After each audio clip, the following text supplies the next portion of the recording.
పూరా లోకల్. మీరు చెప్తున్నారు భారతదేశంలో మాకు ఎలాంటి ప్రమాదం లేదు, ముస్లింలందరూ ఇక్కడ సుఖ సంతోషాలతో ఉన్నారు మిగతా దేశాల్లో కంటే అని చెప్తున్నారు.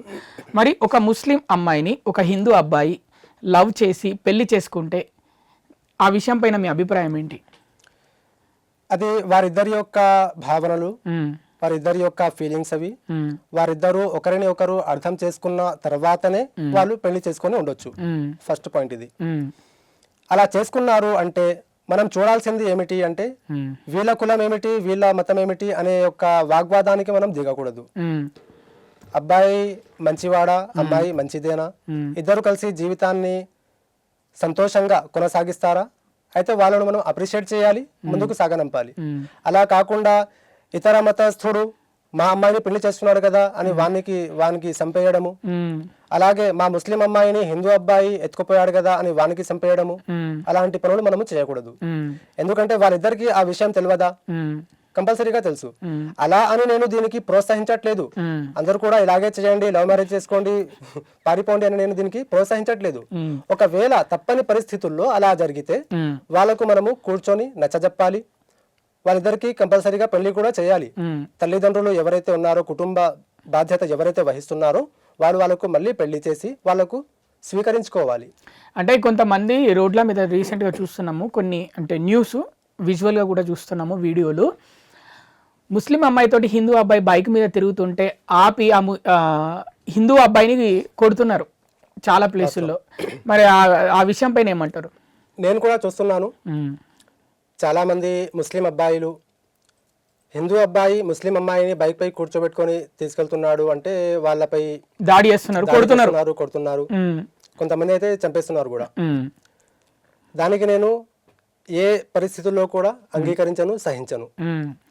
ఎందుకోసం అంటే ప్రస్తుతం మనం చూస్తున్నాము, చాలా మంది ఒకే ఆఫీస్లో పనిచేస్తుంటారు, ఒకే కాలేజ్లో చదువుతుంటారు, వేరే ఇతర ఏ పనులైనా కానీ కలిసిమెలిసి చేసుకుంటున్నారు. ఇప్పుడు సమయానికి ఆ అమ్మాయి యొక్క అన్న కానివ్వండి, భర్త కానివ్వండి ఇంట్లో లేడు, లేదంటే లోకల్లోనే లేడు. అలాంటి సమయంలో ఆ అమ్మాయి ఏం చేస్తుంది అంటే, ఎవరిపై అయితే ఆ అమ్మాయికి నమ్మకం ఉంటుందో, ఈ వ్యక్తితో నాకు ఎలాంటి హాని లేదు, మంచివాడు, మంచి పద్ధతి గలవాడు, ఈ వ్యక్తితో పాటు నేను వెళ్తే నాకు ఎలాంటి హాని ఉండదు, నా మానానికి కూడా ఎలాంటి హాని ఉండదు అని భావిస్తుందో, ఆ వ్యక్తితో పాటు ఇంటి వరకు డ్రాప్ చేయండి అని వెళ్తుండొచ్చు. ఇది ఒక వర్షన్. అలా వెళ్తుంది చూసి ముస్లిం అబ్బాయిలు మా ముస్లిం అమ్మాయిని కూర్చోబెట్టుకొని నువ్వు వెళ్తున్నావు కదా అని ఆ అబ్బాయిని పట్టుకొని కొట్టడం అది సమంజసమైన విషయం ఎంత మాత్రము కాదు. దానికి నేను వ్యతిరేకిస్తున్నాను ఒక ముస్లింగా. రెండవ వర్షన్ ఏమిటి అంటే, ఒకవేళ నిజంగానే వాళ్ళిద్దరూ ప్రేమించుకున్నారు అంటే ఆ సమయంలో ఆ పిల్ల యొక్క తల్లిదండ్రులు ఆ యొక్క బాధ్యతను వహించుకోవాలి. అలాగే మనం ఒకవేళ రోడ్డుపై వాళ్ళు వెళ్తున్నారు అనుకోండి, ఒకవేళ ఆ అమ్మాయి మీతో హెల్ప్ అడిగింది అంటే అప్పుడు ఆ పని చేయాలి మీరు. కానీ ఆ అమ్మాయి మీతో చెప్తుంది, వేడుకుంటుంది, మా తెలిసిన వాళ్ళు మా ఇంటి పక్కనే ఉంటాడు, మా అన్న లాంటి వాడు, తమ్ముడు లాంటి వాడు, ఆయనతో పాటు వెళ్తున్నాను అన్నా కానీ వినకుండా అలాగే దాడులు చేసి ఆ వ్యక్తిని కొట్టడము అది సమంజసం ఎంత మాత్రము కాదు.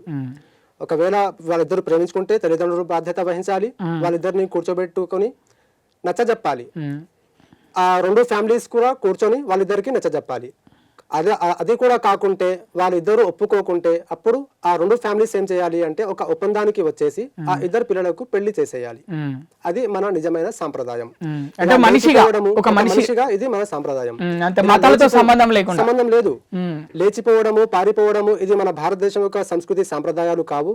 ఇలా చేసి మన భారతదేశం యొక్క పేరుని మట్టిలో కలిపేయకండి.